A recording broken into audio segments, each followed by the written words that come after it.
Chairman Tehreek Insaf Imran Khan ने बरतानवी वकील को अपना केस आलमी इदारों में उठाने की हिदायत कर दी। पाकिस्तान तहरीक इंसाफ के चेयरमैन इमरान खान ने बरतानवी वकील राशिद याकूब को अपना केस आलमी इदारों में उठाने की हिदायत जारी की। ज़राए के मुताबिक लेटर ऑफ इंस्ट्रक्शन पर सुप्रीम कोर्ट के एडवोकेट अजहर सदीक के दस्तखत हैं। इस हवाले से राशिद याकूब का मौकिफ है कि मेरे पास लेटर ऑफ इंस्ट्रक्शन है, वरना आगे नहीं बढ़ सकता था।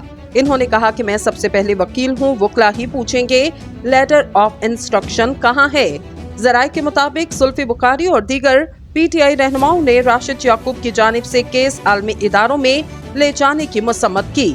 इस हवाले से इमरान खान के वकील का कहना था, जुल्फी बुखारी और नईम पंजोता इल्जाम लगाने के बजाय फोन और ईमेल भेजते। ख्याल रहे साबिक वज़ीर आज़म इमरान खान तोशाखाना केस में सुनाई जाने वाली 3 साल कैद की सजा अटक जेल में काट रहे।